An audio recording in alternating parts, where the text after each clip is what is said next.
કે last time આપણે 8 MCQ solve કરેલા, બરાબર. હવે 9 થી જોઈએ.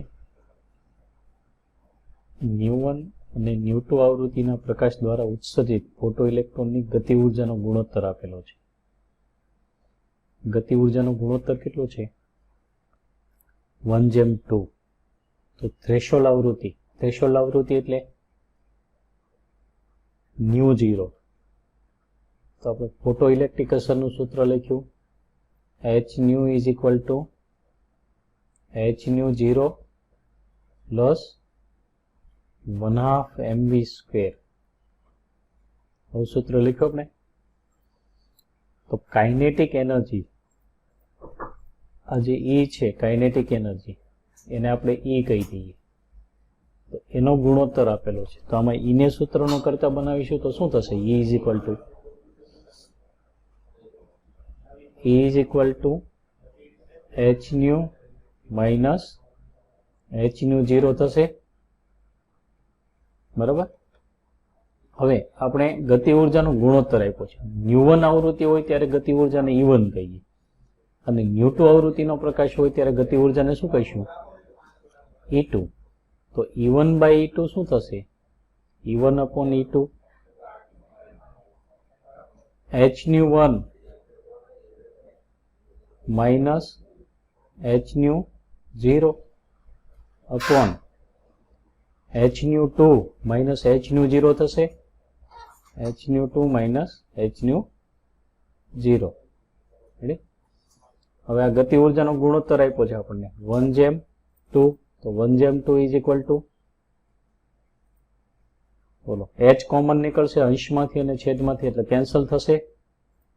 એટલે શું આવશે અહીંયા અંશમાં? ન્યુ1 માઇનસ ન્યુ0 છેદમાં ન્યુ2 માઇનસ ન્યુ0. હવે ન્યુ0 ને આપણે પેલા ક્રોસ ગુણાકાર લઈ અને ન્યુ0 ને શું કરવાનું છે? સૂત્રનો કરતા બનાવીશું, બરાબર. શું આવશે? ન્યુ2 માઇનસ ન્યુ0 ઇઝ ઇક્વલ ટુ, આ સામે 2 સામે જશે એટલે 2 ન્યુ1 માઇનસ 2 ન્યુ0. ન્યુ0 શોધવાનું છે એટલે ન્યુ0 આ સાઈડ લાવીએ તો શું થશે? Nu minus nu plus 2 nu is equal to 2 nu minus nu. આમ થશે તો શું આવશે? Nu is equal to 2 nu minus nu. ખ્યાલ આવી ગયો? નવો પ્રશ્ન JEE માં પૂછાઈ ગયો છે, બરાબર. આ ટાઈપનો છે. એના પછીનો છે એ ટાઈપનો, આ સેમ આ ટાઈપનો જ છે. 10મો પ્રશ્ન. આમાં ખ્યાલ આવી ગયો ને દરેકને? હા સર. હા, જો કોઈ એક ધાતુ માટે શું આપેલું છે? થ્રેશોલ્ડ તરંગ લંબાઈ ન્યુ0 હોય અને આપાત પ્રકાશની તરંગ લંબાઈ લેમ્બડા હોય, λ0, અને આપાત પ્રકાશની તરંગ લંબાઈ લેમ્બડા હોય, તો ધાતુમાંથી ઉત્સર્જિત ઇલેક્ટ્રોનનો મહત્તમ વેગ. આ પણ ફોટો ઇલેક્ટ્રિક અસરનો પ્રશ્ન છે. શેનું ઉત્સર્જન થશે અહીંયા? ફોટો ઇલેક્ટ્રોનનું. તો ફોટો ઇલેક્ટ્રિક અસરનું સૂત્ર આપણે શું લખ્યું? મૂળ સૂત્ર લખીએ છીએ આપણે, h nu is equal to h nu plus 1/2 mv². આ સૂત્ર છે. આપણે શું શોધવાનું છે? વેગ, મહત્તમ વેગ કેટલો થાય? તો v શોધવાનું છે. તો પહેલા તો 1/2 mv² ને સૂત્રનો કરતા બનાવીએ તો 1/2 mv² બરાબર શું થશે? h new minus h nu થશે, h ન્યુ માઇનસ h ન્યુ0, બરાબર. બોલો, આપણને આપેલું છે શું? લેમ્બડા અને λ0 આપેલું છે ને. ન્યુ અને લેમ્બડા વચ્ચેનો સંબંધ new is equal two c/λ. આવો સંબંધ છે. તો ન્યુ ને બદલે c/λ, બરાબર. એટલે 1/2 mv² is equal two hc/λ minus hc/λ². Lambda 0 આમ થશે. હવે આપણે v સ્ક્વેર ને પેલા સૂત્રનું કરતા બનાવી તો v સ્ક્વેર બરાબર શું થશે? આ 2 સામે જશે, અંશમાંથી શું કોમન નીકળશે? બંને જગ્યાએ hc કોમન નીકળશે, hc, અને m અહીંયા છેદમાં જશે એટલે hc upon m 1 upon lambda minus 1 upon lambda 0 આમ થશે. બસ અહીંયા લસા લેવાનો છે તો v સ્ક્વેર બરાબર શું થશે? 2hc by m lambda 0 minus lambda upon lambda 0 આમ થશે ને. અને વર્ગમૂળ લઈએ એટલે v બરાબર શું થશે? 2hc by m into lambda 0 minus lambda upon lambda 0 આખાનું વર્ગમૂળ એટલે 1/2 થશે. તો કયો આન્સર થશે આપણો? બી આન્સર થશે ને. બી આન્સર આપેલો છે. પહેલામાં 2 μ1 - μ2 આવ્યું એટલે સી. પછી નેક્સ્ટ, એક બલ્બ 4500 એંગસ્ટ્રોમ તરંગ લંબાઈના પ્રકાશનું ઉત્સર્જન કરે છે. બલ્બનું રેટિંગ 150 વોટ છે અને 8% ઉર્જા પ્રકાશ તરીકે ઉત્સર્જિત થાય છે. તો બલ્બ દ્વારા 1 સેકન્ડમાં ઉત્સર્જિત થતા ફોટોનની સંખ્યા કેટલી? અહીંયા લેમડા આપેલું છે આપણને 4500 એંગસ્ટ્રોમ, એને મીટરમાં લઈએ તો એમ કે સેકન્ડમાં 4500 × 10 - 10 ને, એટલે 45 × 10 - 8 મીટર થશે. મીટરમાં આપણે લીધું. બલ્બનું રેટિંગ કેટલું છે? 150 વોટ. એનો મીનિંગ શું થાય? વોટ એટલે પાવર. હા, પાવર એટલે જૂલ પ્રતિ સેકન્ડ ને. કેટલું છે? 150 વોટ. એનો મતલબ 150 જૂલ પર સેકન્ડ થશે. એટલે 1 સેકન્ડમાં 150 જૂલ ઉર્જાનું શોષણ કરે. એમાંથી ફોટોન સ્વરૂપે ઉત્સર્જિત ઉર્જા કેટલી?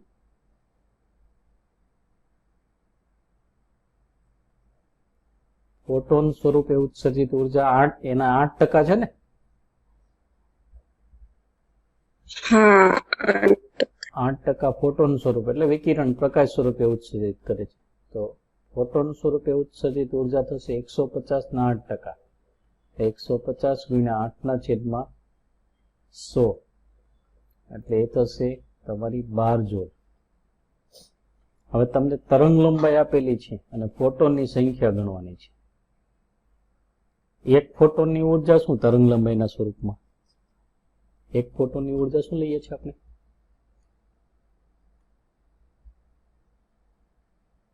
ખ્યાલ છે? ફોટોનની ઉર્જાનું સૂત્ર E બરાબર hc upon લેમ્બડા. બરાબર. E બરાબર hc upon લેમ્બડા. તો આપણે ફોટોનની સંખ્યા n ધારી લઈએ. ધારો કે 1 સેકન્ડમાં ઉત્સર્જિત ફોટોનની સંખ્યા કેટલી છે? n. સંખ્યા સ્મોલ n ધારી તો n ફોટોનની ઉર્જા કેટલી લઈ શકાય? 12 જૂલ ને. 1 સેકન્ડમાં 12 જૂલ ઉર્જા ઉત્સર્જિત થાય છે. એક n ફોટોનની ઉર્જા કેટલી થશે? 12 જૂલ થશે. બરાબર. હવે તો n ફોટોનની ઉર્જા એટલે nhc upon લેમ્બડા થાય ને. એક ફોટોનની ઉર્જા hc upon લેમ્બડા એટલે nhc upon lambda is equal two 12 થશે. તો શું થશે? hc upon n શોધવાનું છે. n બરાબર 12 લેમ્બડા upon hc. 12 લેમ્બડા કેટલું છે? 45 × 10 - 8 મીટર છે. એચ એમકેએસ એકમમાં કેટલું લઈએ બોલો?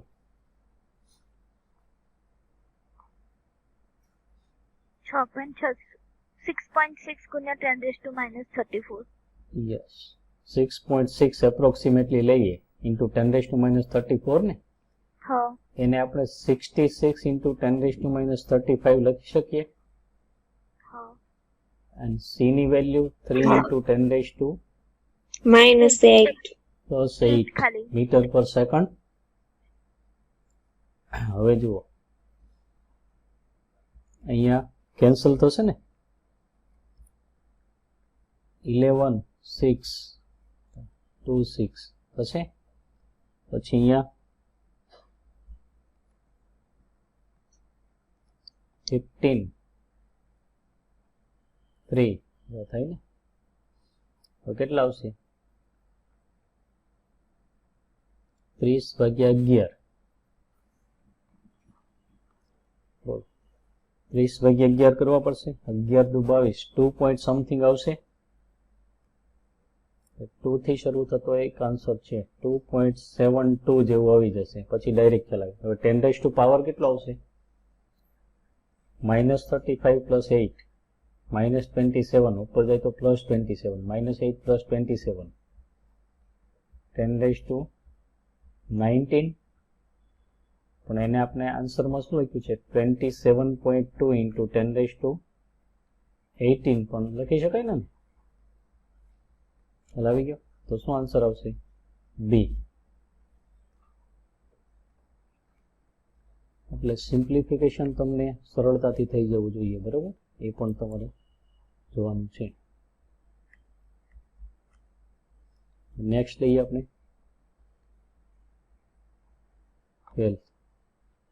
આવો એક પાછો તમને આપેલો છે સેલ્ફ પ્રેક્ટિસ માટે. 11 સોલ્વ કર્યો એવો સેલ્ફ પ્રેક્ટિસ માટે છે, સોલ્વ કરજો. એમાં 8% નથી લેવાનું, ડાયરેક્ટ જે આપેલું છે પાવર એ જ લઈ લેવાનું છે, બરાબર? 1.995 ઇન્ટુ 10⁻12 અર્ગ પ્રતિ મોલ ફોટોન આઈન્સ્ટાઈન ઉર્જા ધરાવતા કણની તરંગ લંબાઈ. આઈન્સ્ટાઈન વેલ્યુ શેમાં આપેલી છે? અર્ગ પ્રતિ મોલ ફોટોન. એક આઈન્સ્ટાઈન વેલ્યુનું સૂત્ર શું છે?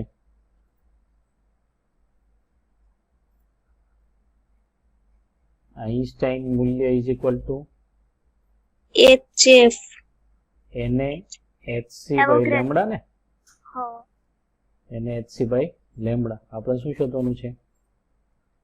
લેમ્બડા. તો લેમ્બડા બરાબર NaHc by આઈન્સ્ટાઈન વેલ્યુ. બરાબર? આઈન્સ્ટાઈન મૂલ્ય થશે.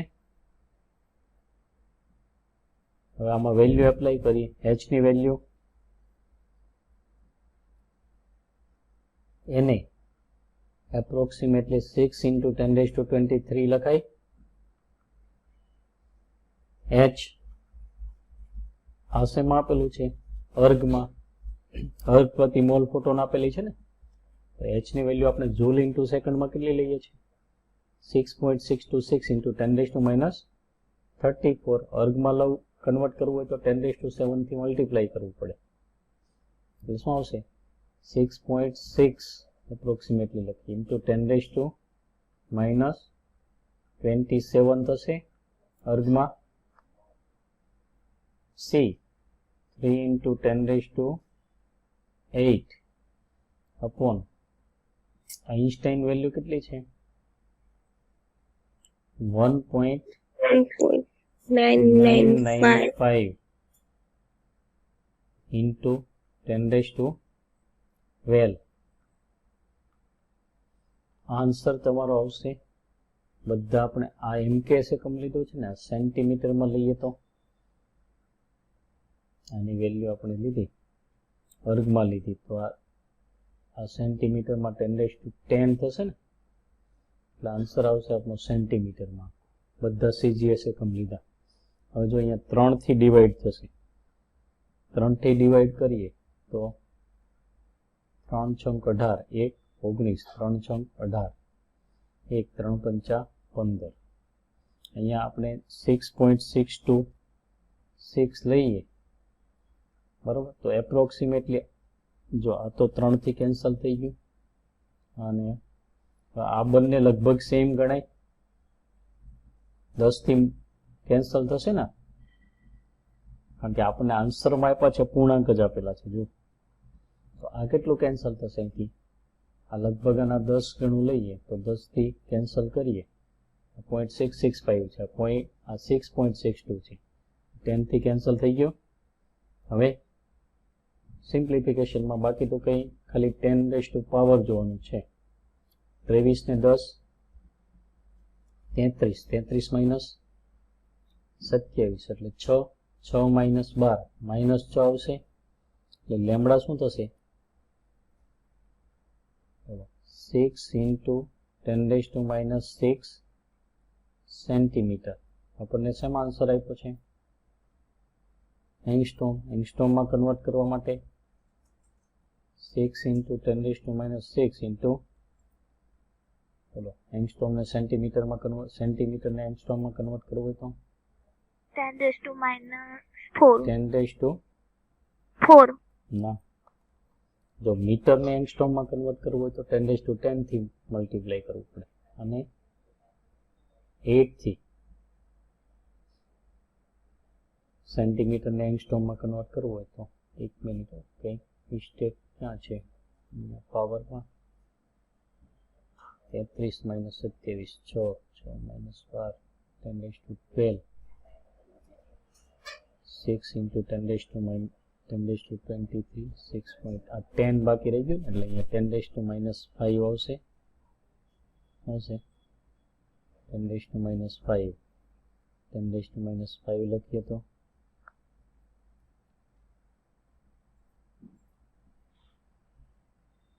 6000 આવશે. 6 into 10 raised to 3 એટલે 6000 એંગસ્ટ્રોમ. ઓકે, હવે નેક્સ્ટ ક્વેશ્ચન છે. થોડોક આમ તમને વિચારો ને તો લેન્ધી લાગે, પણ તમારે ફટાફટ સોલ્વ કઈ રીતે કરવો એ જોવાનું છે. શું આપેલું છે, કયા વિકિરણની ઉર્જા સૌથી વધુ છે. હવે વિકિરણ માટે તમને શું આપેલું છે, જો તો ઓપ્શન જુઓ તો બે ઓપ્શનમાં શું આપેલું છે, તરંગ લંબાઈ. હા, તરંગ લંબાઈ, ને બે ઓપ્શનમાં આવૃત્તિ. આવૃત્તિ. તો આ સૂત્ર શું છે આપણી પાસે, એની ફોર્મ્યુલા એક તો hc upon લેમ્બડા છે is equal to h new, આમ છે ને હા. આ બે ફોર્મ્યુલા. તો અહીંયા લેમ્બડાના વ્યસ્ત પ્રમાણમાં હોય છે, લેમ્બડા જેમ વધારે એમ શું થાય,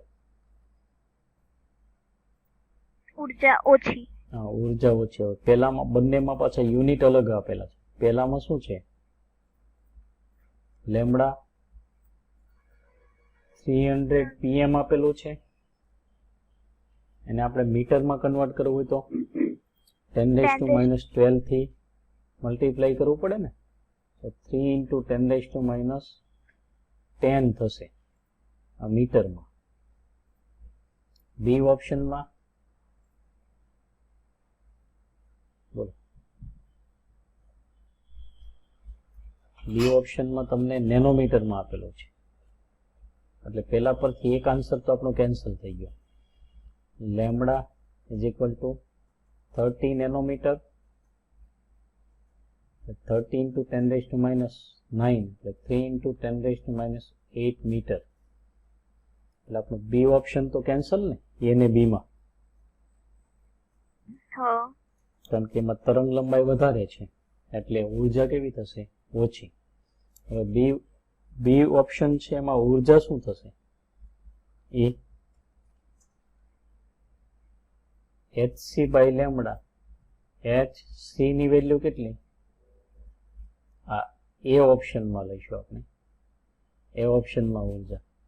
પેલા એક કેન્સલ કરી નાખીએ, સી ને ડી.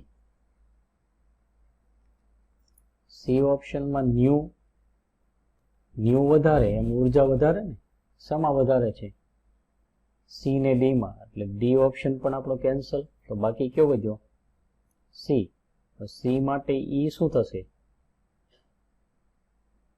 એચ ન્યુ, એટલે H into nu. H M નામ રાખીએ કારણ કે આપણે પેલામાં એચ તો લેવાનું છે. ન્યુ કેટલું છે? 3 ઇન્ટુ 10⁻12. અને એ ઓપ્શન છે એના માટે એનર્જી લઈએ તો શું થશે?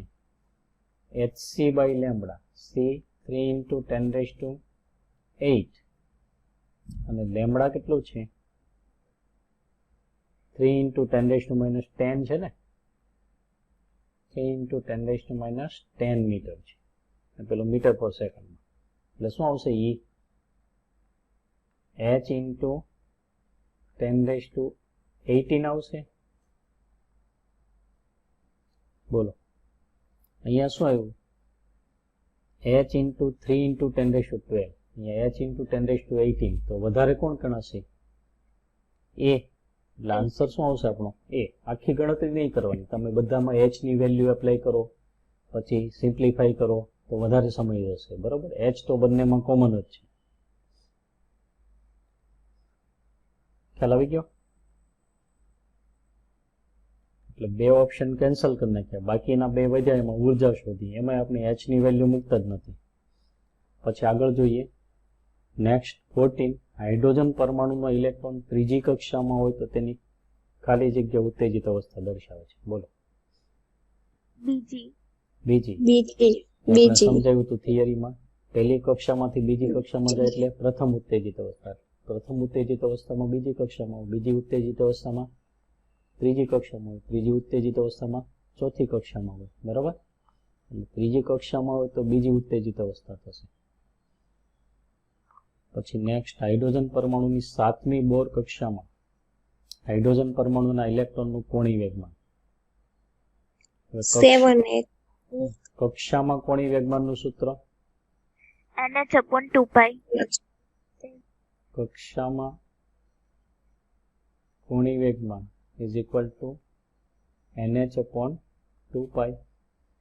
બરાબર? n ની વેલ્યુ 7, 7h/2π. બરાબર? એટલે 3.5h/π આવે ને? હા. પણ એવો આન્સર તો આપણને આપેલો નથી. પણ h/π એટલે h કટ. તમે આન્સર આ રીતે લખજો. ડી આન્સરમાં થોડોક સુધારો કરી નાખજો, h કટ લખી નાખજો. ઓકે. પછી 16. હાઇડ્રોજન પરમાણુ જે કક્ષામાં ઇલેક્ટ્રોન ની ઉર્જા કેટલી આપેલી છે? -3.4 ઇલેક્ટ્રોન વોલ્ટ હોય તે કક્ષામાં ઇલેક્ટ્રોનનું કોણીય વેગમાન કેટલું થાય? શું આપેલું છે? ઇલેક્ટ્રોનની ઉર્જા ઇલેક્ટ્રોન વોલ્ટમાં આપેલી છે ને? હા. કોણીય વેગમાન શોધવાનું છે NH/2π. પેલા તો તમને એનર્જી આપેલી છે, એના પરથી આપણને શું મળશે? કક્ષામાં N1. ઉર્જાનું સૂત્ર શું? ઇલેક્ટ્રોનની ઉર્જા E બરાબર -13.6/n minus square into z Z square square upon n n square. આના પરથી n ની વેલ્યુ મળી જશે આપણને. હા. હવે n e આપેલું છે -3.4 ઇઝ ઇક્વલ ટુ -13.6. હાઇડ્રોજન છે એટલે z ની value 1 square upon n square. n square is equal two 4. 13.6 upon 3.4 means 4. So n is equal to 2. હવે અહીંયા કોણીય વેગમાન શું થશે? NH/2π. n ની વેલ્યુ 2h. 66 into 10⁻35 લખી શકીએ આપણે એપ્રોક્સિમેટલી. હા. 2π ની વેલ્યુ 22/7 ને? હા. 22/7. હવે અહીંયા શું આવશે? કેટલાથી ડિવાઈડ થશે? 3 થી. બરાબર? 22 3 જા 66. 2 to કેન્સલ. આન્સર શું થશે? 21 into 10⁻ 7 ઉપર જશે એટલે 21 into 10 raised to minus 35, okay? 2.1 into 10 raised to minus 34 એમ થશે, એટલે ડી આન્સર છે. હવે તમને એક સેલ્ફ પ્રેક્ટિસ માટે આપ્યો છે, એમાં આનાથી ઉલટું આપ્યું છે. કોણી વેગમાન આપેલો છે, એના પરથી એન શોધવાનું અને પછી ઉર્જા શોધવાની, પછી આ સૂત્ર એપ્લાય કરવાનું. આવડશે ને? બરાબર. હા સર. કોણી વેગમાન આપેલું છે ને ઉર્જા શોધવાની છે, એટલે કોણી વેગમાન પરથી પહેલા એન ની વેલ્યુ મેળવવાની અને પછી ઉર્જાનું સૂત્ર એપ્લાય કરવાનું. નેક્સ્ટ 17, હાઇડ્રોજન પરમાણુની પ્રથમ કક્ષામાંથી ત્રીજી કક્ષામાં ઇલેક્ટ્રોનને ઉત્તેજિત કરવા જરૂરી શક્તિ. પ્રથમ કક્ષામાંથી ત્રીજી કક્ષામાં ઉત્તેજિત કરવું હોય તો કેટલી શક્તિ જોઈએ? તો બંને શક્તિ સ્તર વચ્ચેનો જે શક્તિનો તફાવત હોય એટલી શક્તિ જોઈશે. હા. હવે સંક્રમણના સંદર્ભમાં ઉર્જા તફાવતનું સૂત્ર delta is equal to electron વોલ્ટમાં આન્સર આપ્યો છે એટલે 13.6 1/n1 square minus 1/n2 square into z square. Z square. Okay, 13.6 n1 શું લઈશું આપણે? 1. 1. n1 નાની કિંમત લેવાની, n2 3 square into 1 square. Direct આ શું થશે? 1 minus 1/9 ને, હા. એટલે 8/9 13.6 ઇન્ટુ 8/9 એટલે 8 થી મલ્ટીપ્લાય કરી નાખીએ, શું થશે? 8 48 ના 8 વધ્યા 4, 8 થી 24, 24 ને 4 28 ના 8 વધ્યા 2, 8 એક 8 ને 2 10, 108.8 ભાગ્યા 9, 9 એકા 9, 1 9 2 18, એપ્રોક્સિમેટલી 1 એટલે 12.1 ઇલેક્ટ્રોન વોલ્ટ થઈ જશે. હા. 12.1 ઇલેક્ટ્રોન વોલ્ટ એ આન્સર. નેક્સ્ટ, જો હાઇડ્રોજન પરમાણુની આયનીકરણ ઉર્જા E હોય તો Li+2 ની આયનીકરણ ઉર્જા શું થશે? શું આપેલું છે આપણને? હાઇડ્રોજન પરમાણુની આયનીકરણ ઉર્જા E હોય તો Li+2 ની આપણે આયનીકરણ ઉર્જા શોધવાની છે. આયનીકરણ કોને કહીશું આપણે?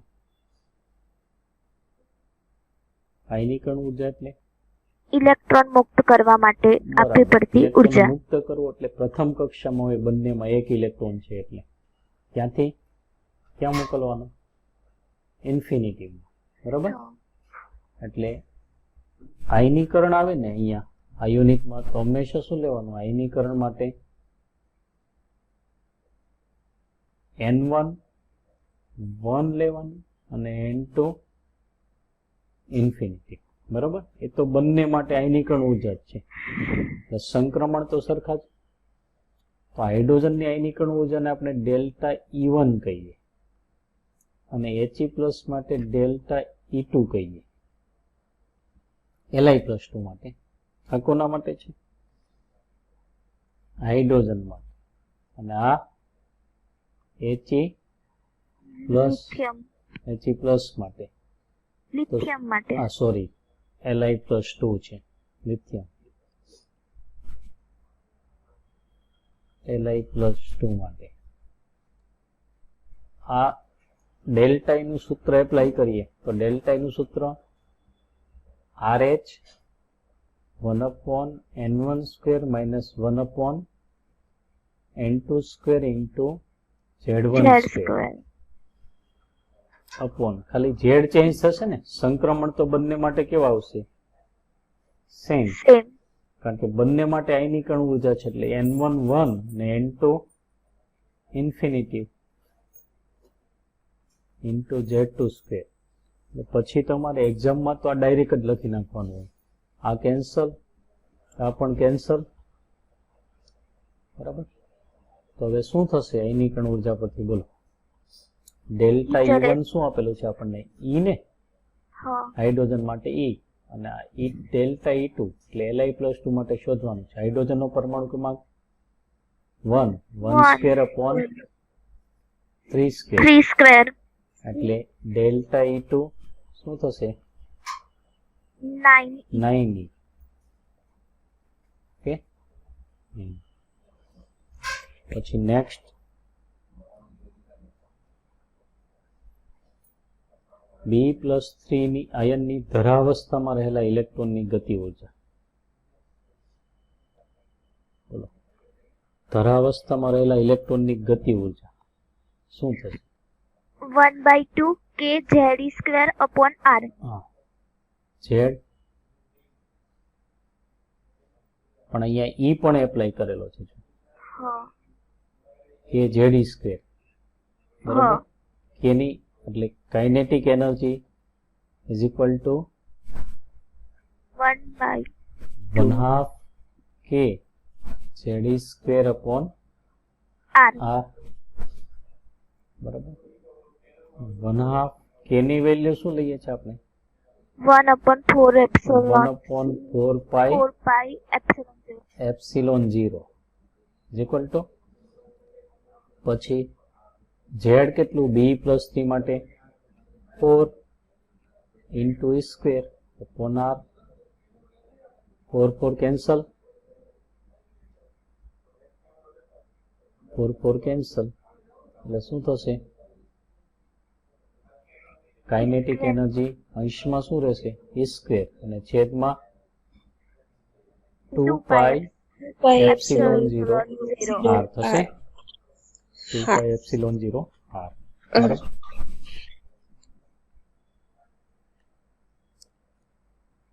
20 હાઇડ્રોજન પરમાણુનો ઇલેક્ટ્રોન ત્રીજા ઉર્જા સ્તરમાંથી ક્યાં આવે છે બીજા ઉર્જા સ્તરમાં બીજા. સંક્રમણ કરે ત્યારે મુક્ત થતી ઉર્જા.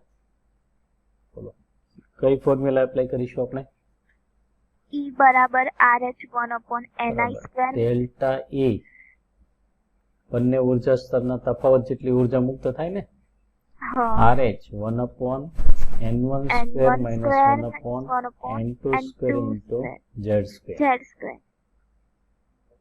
આન્સર કયા એકમમાં આપેલો છે Joule. જૂલ પ્રતિ એટમ ને હા. જૂલ પ્રતિ એટમમાં હોય તો RH ની વેલ્યુ 2.18 ગુણ્યા 10 2.18 into 10 raised to minus 18.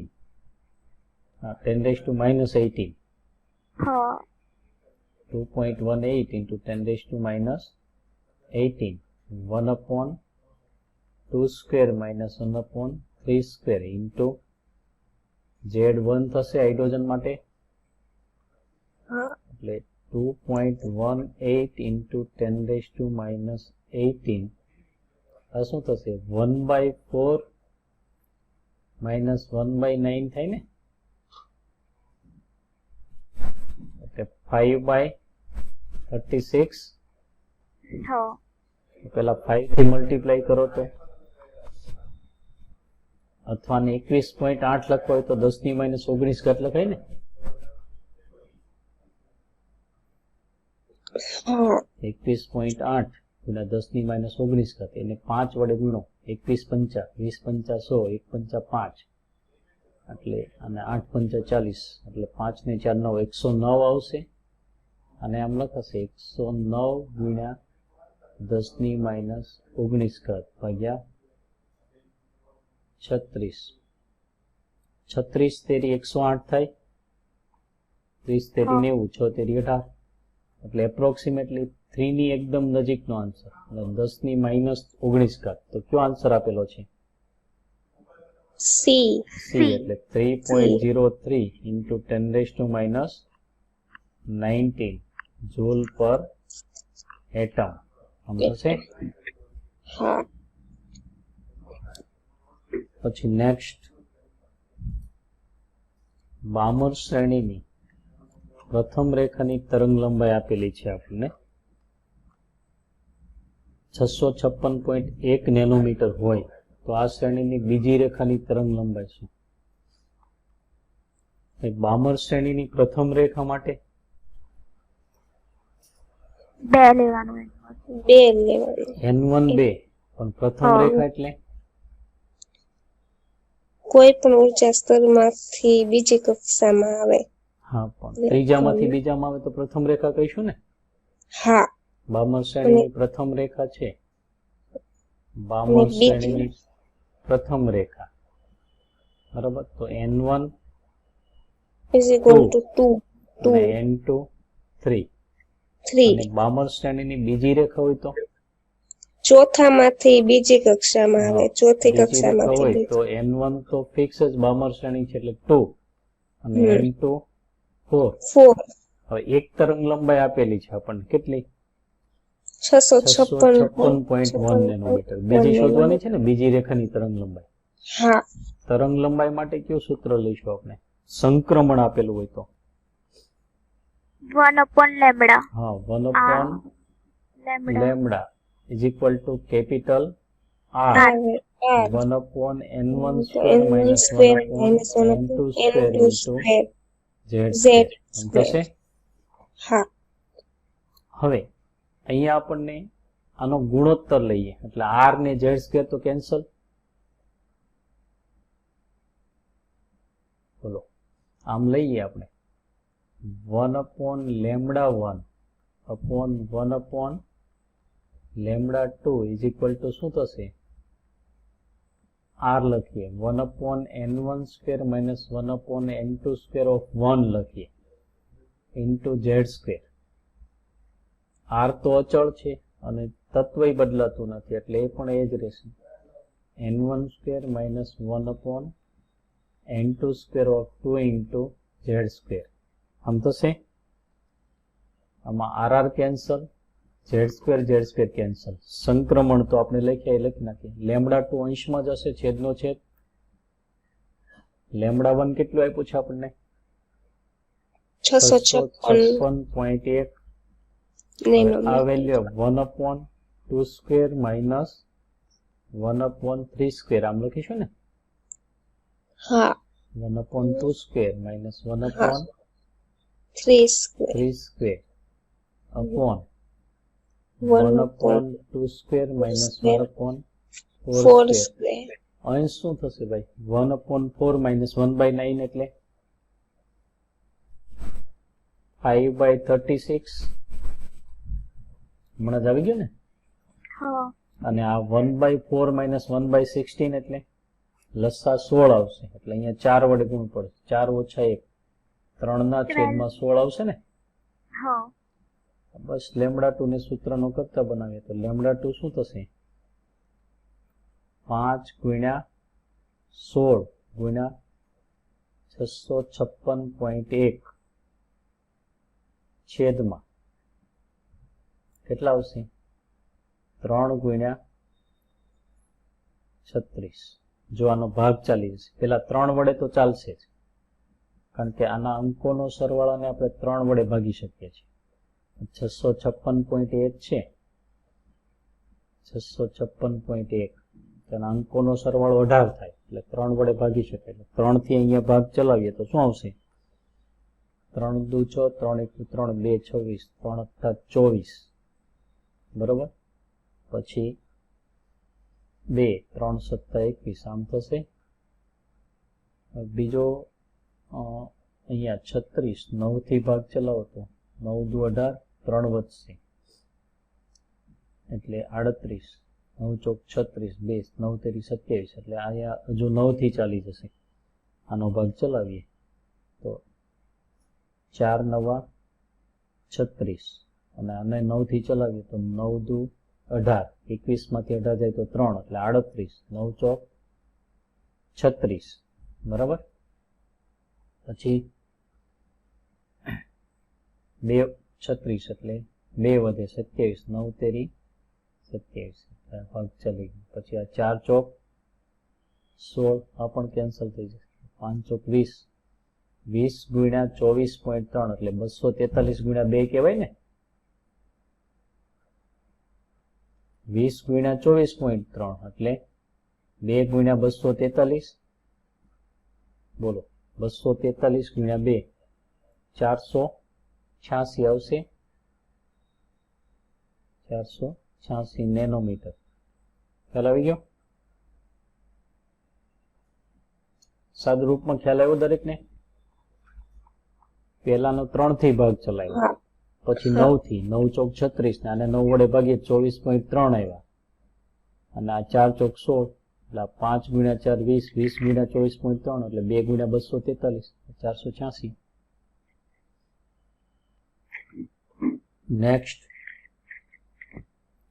Next છે હાઇડ્રોજન પરમાણુના કયા સંક્રમણની તરંગ લંબાઈ He+ ના n = 4 થી n = 2 સંક્રમણની તરંગ લંબાઈને સમાન થશે? આપણને શું આપેલું છે?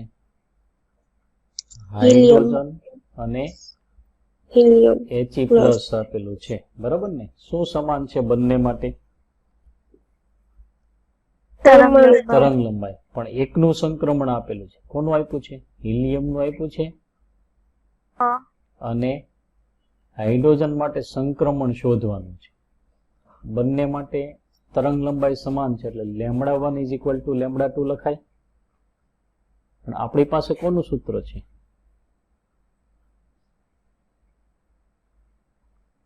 1/λ નું સૂત્ર છે ને? તો પેલા બંને બાજુ વ્યસ્ત લઈએ તો 1/λ1 = 1/λ2 થશે. હવે લેમ્બડા નું સૂત્ર એપ્લાય કરીએ. Capital R 1/n1² - 1/n2² of 1, hydrogen માટે 1 કહીએ, ઇન્ટુ Z1², બરાબર? એક્ઝામમાં તમારે ડાયરેક્ટ વેલ્યુ જ એપ્લાય કરવાની હોય. 1/n1² - 1/n2² of 2 into Z2². આમ થશે. RR cancel. હાઇડ્રોજન માટે સંક્રમણ શોધવાનું છે એટલે અહીંયા આમ લેવાઈ દઈશું. 1/n1² - 1/n2² of 1, Z1 થશે ને હાઇડ્રોજન માટે.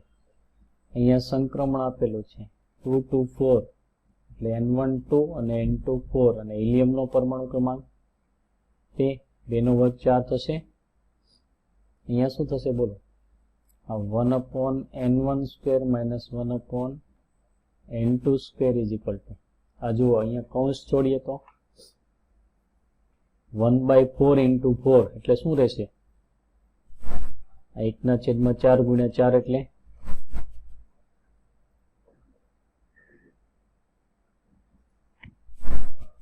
3/4.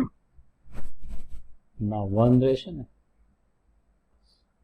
આ 2² છે, 4 બંને વડે ગુણાશે, બંને સાથે, એટલે 1/4 × 4 એટલે 1 થાય ને. સમજ પડે છે? 1/4 × 4 આ 2² છે એ બંને સાથે ગુણાશે, બરાબર?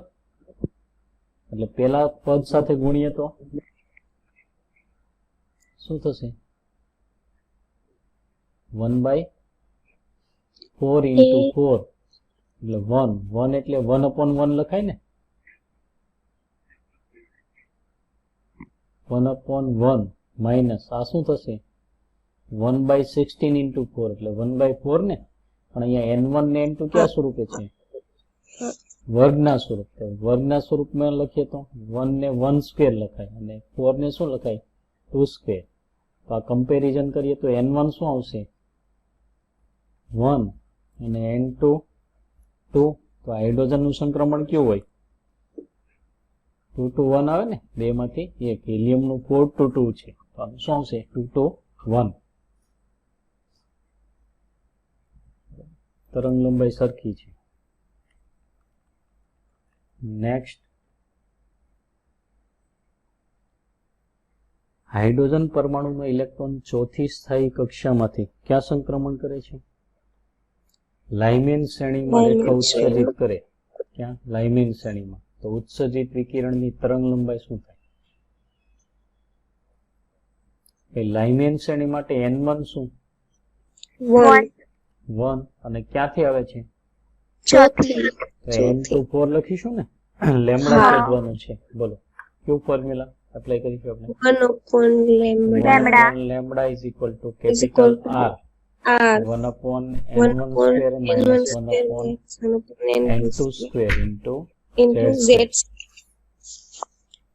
આર ની વેલ્યુ જો આન્સર બે અહીંયા તરંગ લંબાઈ છે તો મીટર કે સેન્ટીમીટરમાં આવે કે એંગસ્ટ્રોમ કે નેનોમીટર, પણ કોઈ પણ અંતરમાં આવે ને એટલે બે આન્સર તો આપણા સીધા એકમ પરથી કેન્સલ થઈ જાય છે, બી ને સી, હા બરાબર ને. હા હવે અહીંયા હા. આર ની વેલ્યુ મીટર ઇન્વર્સમાં મૂકીએ તો 1.097 ઇન્ટુ 10⁻⁷ લઈએ છીએ મીટર ઇન્વર્સ, હા 1 upon 1 square minus 1 upon 4 square square. ચોથી કક્ષામાંથી લાઇમેન શ્રેણીમાં આવે છે અને હાઇડ્રોજન છે એટલે Z1 આ શું થશે એપ્રોક્સિમેટલી આને 1.097 ને 1.1 લખી શકાય, હા 1.1 ઇન્ટુ 10⁻⁷ ઇન્ટુ આ શું થશે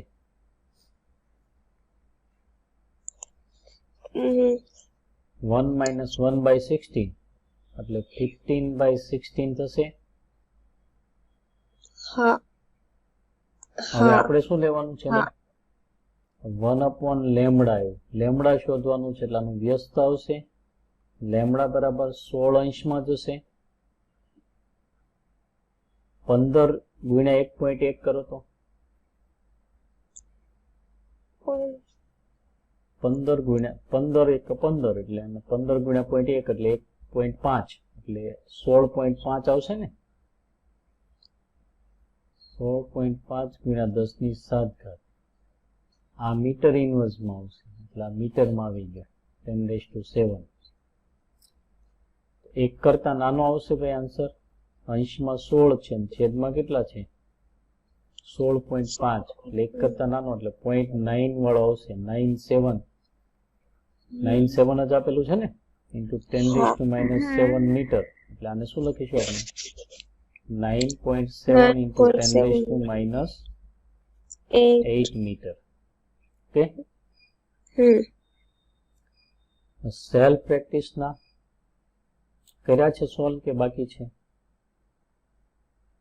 બાકી છે sir. બાકી છે તો ક્યારે પૂરા કમ્પ્લીટ કરશો? કાલે કરી નાખશો? હા કાલે તેમાંથી જે કરી નહીં આવડે કરાવી દઈશ, બરોબર? હા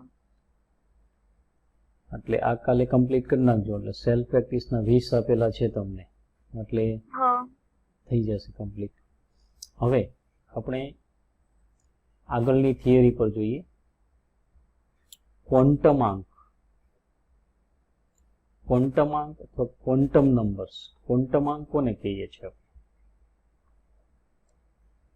પરમાણુમાં ઇલેક્ટ્રોનના વર્ણન માટે વપરાતા પૂર્ણાંકો એટલે ક્વોન્ટમાંક. તો ઇલેક્ટ્રોનનું વર્ણન એટલે શું?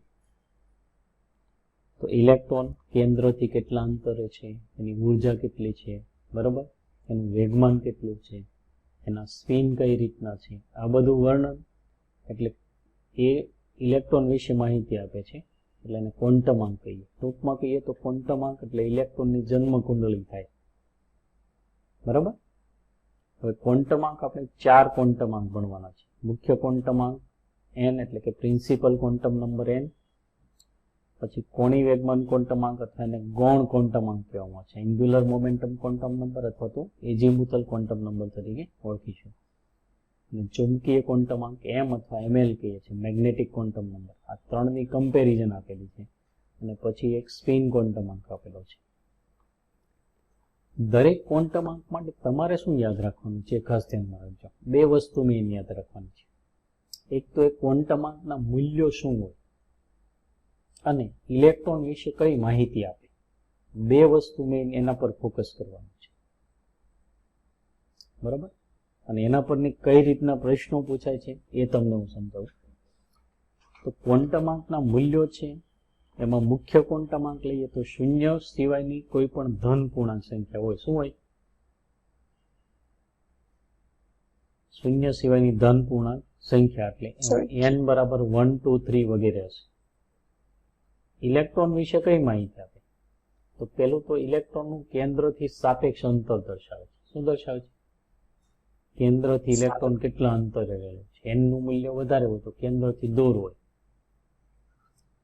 પછી ઇલેક્ટ્રોનની કુલ શક્તિ નક્કી કરવામાં મહત્વનો ભાગ ભજવે છે. કુલ શક્તિ છે n પરથી નક્કી થાય. અને આ ખાસ કક્ષા ક્રમાંક એટલે n બરાબર 1 હોય તો પ્રથમ કક્ષાને શું કહીશું આપણે? k કક્ષા. n ઇઝ ઇક્વલ ટુ 2 હોય તો બીજી કક્ષા એટલે l કક્ષા. પછી આગળ ABCD વધે. n 3 હોય તો ત્રીજી કક્ષા એટલે m કક્ષા. n 4 હોય તો ચોથી કક્ષા n કક્ષા. બરોબર. પછી આ વાક્ય છે ધ્યાનમાં લેજો. n કક્ષા ક્રમાંક ધરાવતા કક્ષામાં n પ્રકારની n² જેટલી કક્ષકો હોય અને તેમાં વધુમાં વધુ 2n² જેટલા ઇલેક્ટ્રોન સમાઈ શકે. હવે અહીંયા n1 હોય, n1 લઈએ તો પેલી કક્ષામાં એક જ પ્રકારની કક્ષકો n પ્રકારની, અને એની સંખ્યા કેટલી? n² જેટલી. કેટલી? n² જેટલી.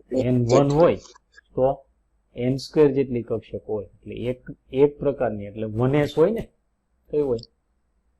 1s એક જ પ્રકારની હોય. અને n² અને એમાં વધુમાં વધુ 2n ઇલેક્ટ્રોન 2n² જેટલા ઇલેક્ટ્રોન સમાઈ શકે. કારણ કે એક કક્ષકમાં વધુમાં વધુ કેટલા ઇલેક્ટ્રોન સમાઈ શકે? 2. હવે n2 હોય તો 2 પ્રકારની હોય. ક્યાં? 2s અને 2p. બીજા શક્તિ સ્તરમાં s ને p બંને પ્રકારનું આવશે ને. અને n² જેટલી હોય એટલે 2 નો વર્ગ 4. હવે 4 કઈ રીતે થશે કયો તો તમે?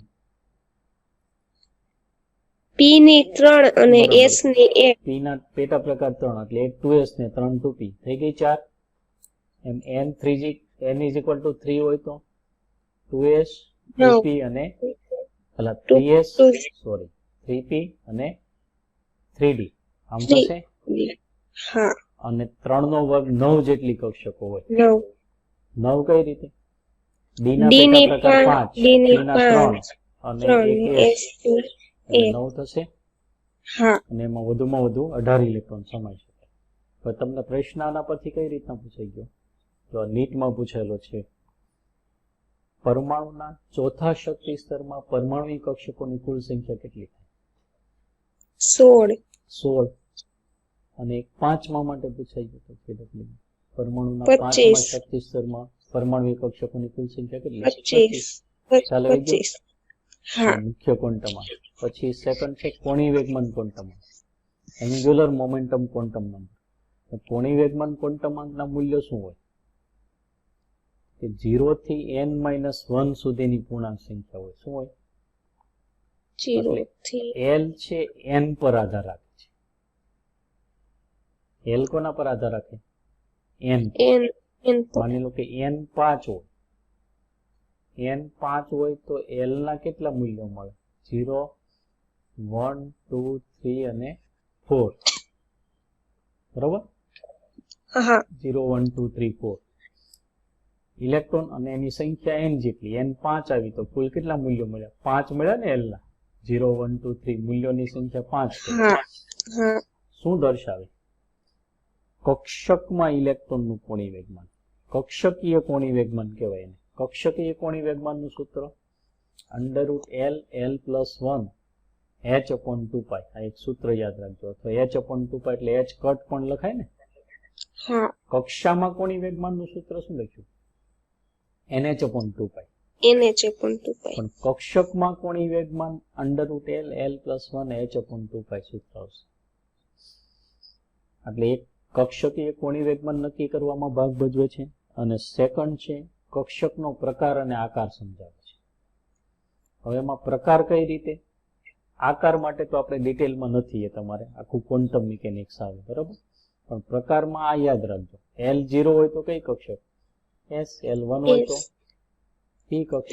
L2 હોય તો D કક્ષક. L3 હોય તો એફ કક્ષક, F L4 હોય તો પછી આગળ ABCD આવે, G કક્ષક વગેરે. બરાબર. હવે આના પરથી એક પ્રશ્ન કઈ રીતે પૂછાયો છે?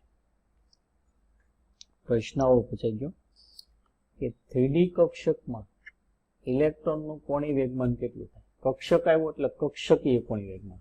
તો કયા પ્રકારનું કક્ષક છે ભાઈ? ડી પ્રકારનું કક્ષક હોય તો L કેટલા થશે? બે. તો 2 L2 ને.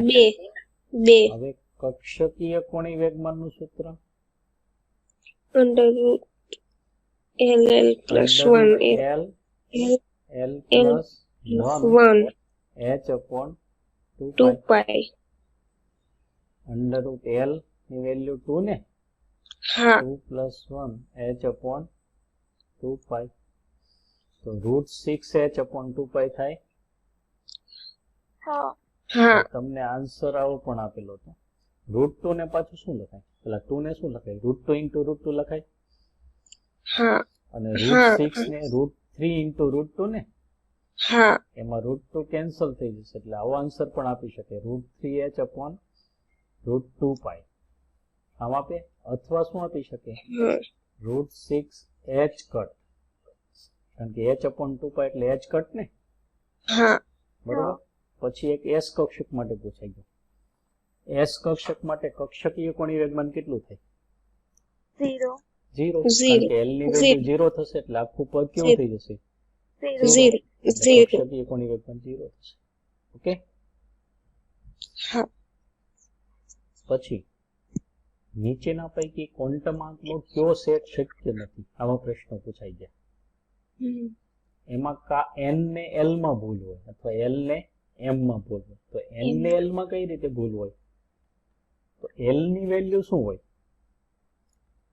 0 થી n-1 સુધીની પૂર્ણાંક આપેલી.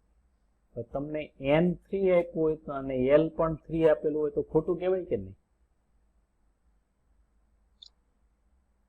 n 3 હોય તો l કેટલી, l ની વેલ્યુ કેટલી પોસિબલ છે? 0 પોસિબલ છે, 1 ને 2 સુધી જ પોસિબલ છે ને. હા. n 3 હોય તો l 3 પોસિબલ નથી, એટલે અહીંયા નથી. ભૂલ આપેલી. l ને m માં કઈ રીતે આપેલી હોય હમણાં જોઈએ આપણે. હવે ચુંબકીય ક્વોન્ટમ આંક m, magnetic quantum number m, m ના મૂલ્યો શું હોય? m પાછો l પર આધાર રાખે છે. m ના મૂલ્યો શું હોય? પ્લસ L2 માઇનસ L સુધીની પૂર્ણાંક સંખ્યા હોય. શું હોય? Plus L2 minus L. અને માઇનસ મૂલ્યોની સંખ્યા 2l plus 1 જેટલી હોય. દાખલા તરીકે L 0 હોય તો m ની વેલ્યુ કેટલી થાય? પ્લસ 0 થી માઇનસ 0 એટલે 0 જ કહેવાય ને, એક જ વેલ્યુ મળે ને. હા પછી L 1 હોય તો m ની વેલ્યુ કેટલી મળે? પ્લસ 1 થી માઇનસ 1, માઇનસ 1 થી પ્લસ 1 લખો. બરાબર.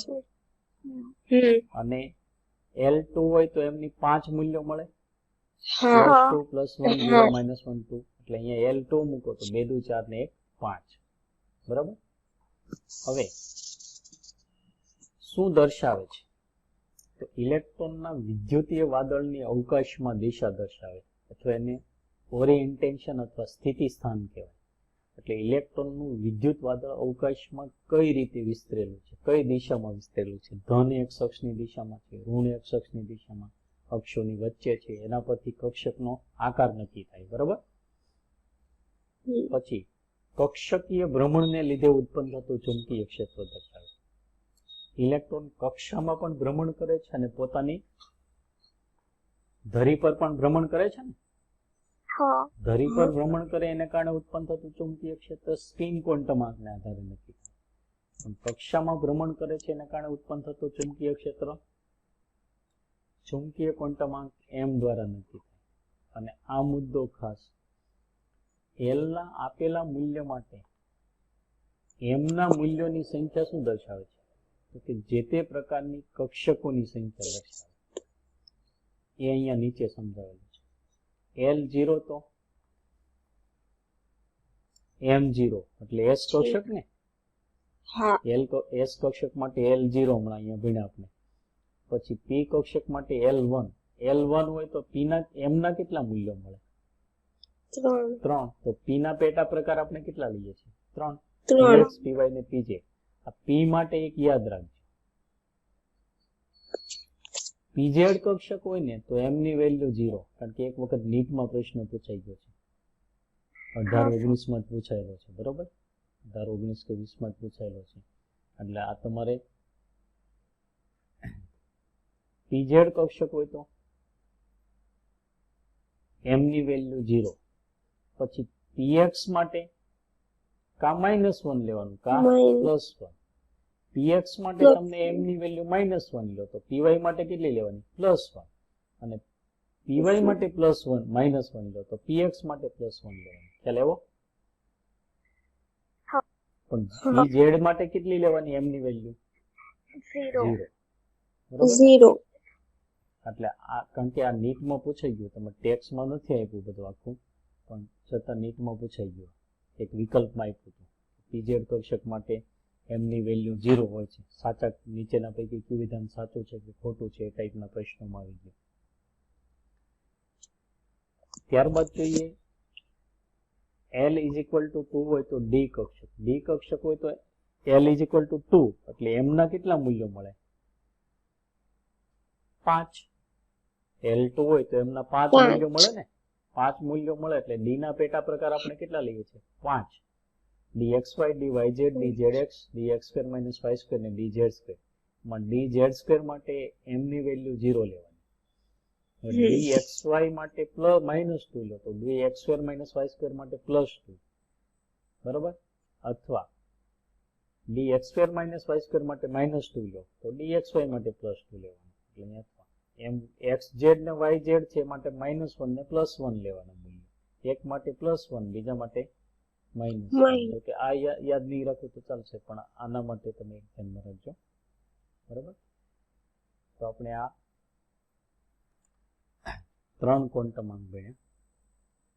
હવે બીજો પ્રશ્ન પૂછાઈ ગયો, L અને M નીચેના પૈકી ક્વોન્ટમ અંકનો કયો સેટ શક્ય નથી? 4 ક્વોન્ટમ અંક આપેલા હોય છે, દાખલા તરીકે N4 છે, L આપેલું છે 2, M -3 અને S -1.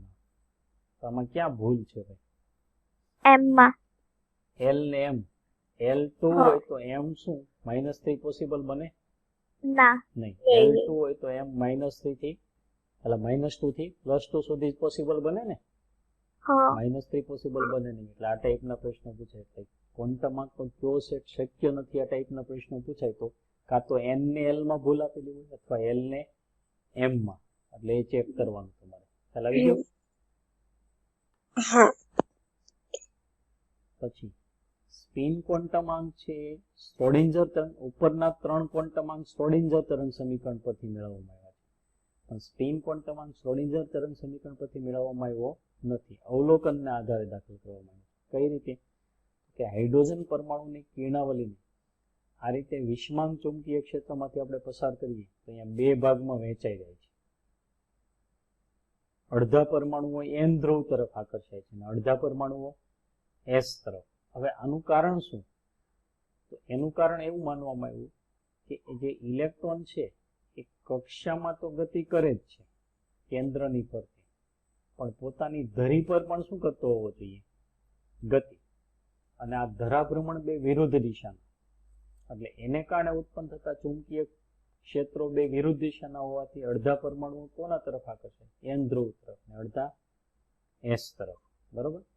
અને બંનેની સંભાવના સરખી અડધી એટલે 1/2 મૂલ્યો લેવાના, અને વિરુદ્ધ દિશા છે એટલે પ્લસ ને માઇનસ, સમઘડી અને વિષમઘડી માટે આમ તો લે છે તમારા ટેક્સ્ટમાં, પણ હકીકતમાં એવું નથી. અને ગાઉડ-સ્મિટ અને ઉહલેનબેક એવું સૂચવ્યું કે ઇલેક્ટ્રોનનું ધરીભ્રમણ કોણીય વેગમાન ધરાવે છે. આ કુલ સ્પિનનું એક સૂત્ર યાદ રાખજો. આપણે ઇલેક્ટ્રોનની ગોઠવણી ભણીશું પછી ઇલેક્ટ્રોનનું કુલ સ્પિનનું સૂત્ર શું આવશે? ±1/2 ગુણ્યા અયુગ્મિત ઇલેક્ટ્રોનની સંખ્યા. કારણ કે યુગ્મિત ઇલેક્ટ્રોન હોય એના સ્પિન તો કેવો હોય? વિરુદ્ધ દિશાના, એટલે એકબીજાને કેન્સલ કરશે, બરોબર. સ્પિન ગુણકતા, સ્પિન મલ્ટિપ્લિસિટી 2s+1 થશે. અને આ સૂત્રનો કંઈ ઉપયોગ નહીં આવે તમારે પ્રેક્ટિકલ, જેમ કક્ષકીય કોણીય વેગમાન લીધું બરોબર. ક્યુ under root L L plus 1h/2π. એમ સ્પિન કોણી વેગમાનનું સૂત્ર under root S S plus 1h/2π, જે એસ કુલ સ્પિન થશે.